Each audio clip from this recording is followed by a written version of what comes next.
adik-adik. Selamat siang Ibu. Apa kabar kalian semua? Baik Bu.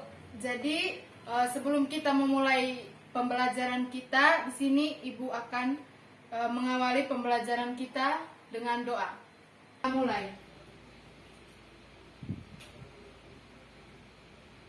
Berdoa selesai.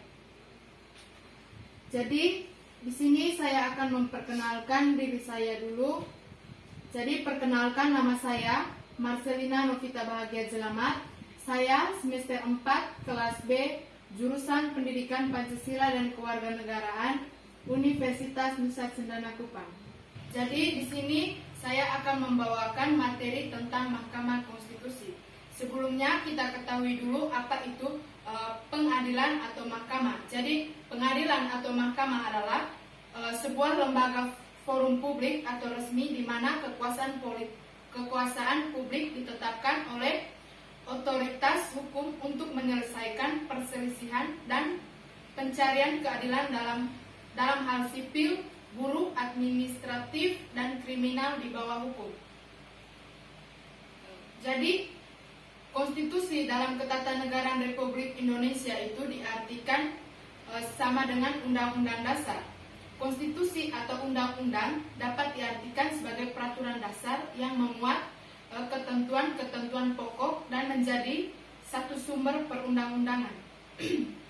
Jadi adik-adik, konstitusi adalah keseluruhan peraturan baik tertulis maupun tidak tertulis yang mengatur secara mengikat cara suatu pemerintah diselenggarakan dalam suatu masyarakat negara. Jadi pengertian Mahkamah Konstitusi yaitu Mahkamah Konstitusi adalah suatu lembaga peradilan sebagai cabang kekuasaan yudikatif yang mengadili perkara-perkara tertentu yang menjadi kewenang berdasarkan ketentuan Undang-Undang Dasar tahun 1945. Mahkamah Konstitusi merupakan salah satu pelaku kekuasaan kehakiman selain Mahkamah Agung. Jadi Mahkamah Konstitusi itu pelaku kekuasaan selain lembaga peradilan Mahkamah Agung. Kekuasaan kehakiman merupakan kekuasaan yang merdeka untuk menyelenggarakan peradilan guna menegakkan hukum dan keadilan. Di sini tujuan konstitusi. Jadi tujuan konstitusi itu sebagai keadilan atau keseimbangan. Yang kedua itu ketertiban, dan ketiga itu sebagai perwujudan nilai-nilai ideal seperti kemerdekaan atau kebebasan dan kesejahteraan atau kemakmuran bersama.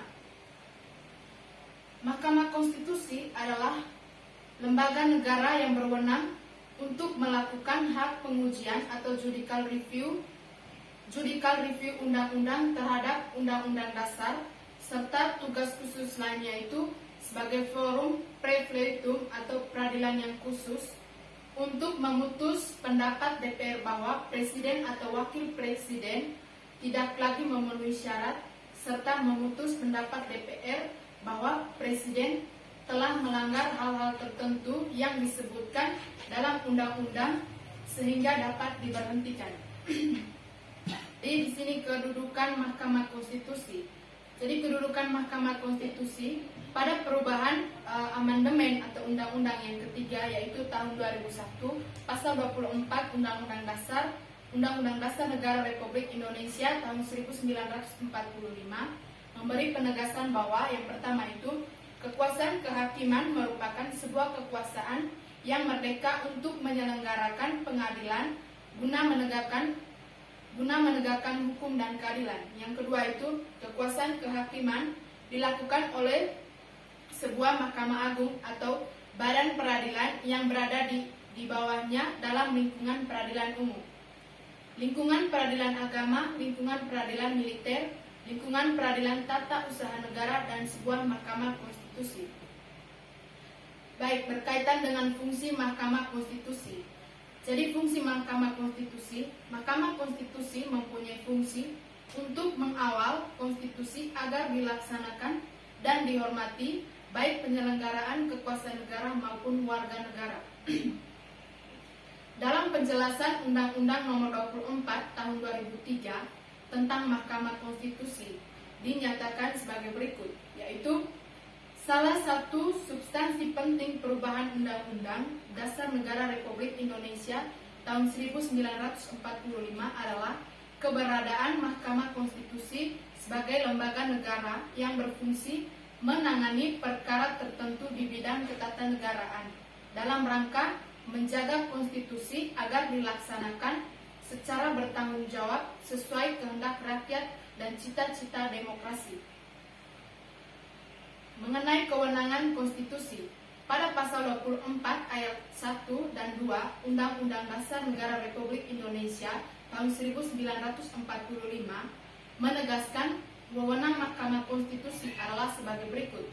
Yang pertama itu Mahkamah Konstitusi berwenang mengadili pada tingkat pertama dan terakhir yang putusannya bersifat final untuk menguji undang-undang terhadap undang-undang dasar, memutus sengketa kewenangan lembaga negara yang kewenangannya diberikan oleh undang-undang dasar, memutus pembubaran partai politik, dan memutus perselisihan tentang hasil pemilihan umum. Yang kedua, Mahkamah Konstitusi wajib memberi atas pendapat Dewan Perwakilan Rakyat mengenai dugaan pelanggaran presiden atau wakil presiden menurut Undang-Undang Dasar. Yang berikut itu wewenang Mahkamah Konstitusi diatur lagi dalam pasal 10 Undang-Undang Nomor 24 Tahun 2003. Yang pertama itu Mahkamah Konstitusi berwenang mengadili pada tingkat pertama dan terakhir yang putusannya bersifat final untuk yang pertama menguji undang-undang terhadap Undang-Undang Dasar Negara Republik Indonesia tahun 1945. Yang kedua, memutus sengketa kewenangan lembaga negara yang kewenangannya diberikan oleh Undang-Undang Dasar Negara Republik Indonesia tahun 1945. Yang ketiga, memutus pembubaran partai politik dan memutus perselisihan tentang hasil pemilihan umum. Yang berikut, Mahkamah Konstitusi wajib memberi putusan atau pendapat Dewan Perwakilan Rakyat bahwa presiden atau wakil presiden diduga telah melakukan pelanggaran hukum berupa pengkhianatan terhadap negara, korupsi, penyuapan, tindak pidana berat lainnya, atau perbuatan tercela, atau tidak lagi memenuhi syarat sebagai presiden atau wakil presiden sebagaimana dimaksud dalam Undang-Undang Dasar Negara Republik Indonesia tahun 1945. Jadi ketentuan sebagaimana dimaksud dalam pasal 2 berupa pengkhianatan terhadap negara adalah tindak pidana terhadap keamanan negara sebagaimana diatur dalam undang-undang.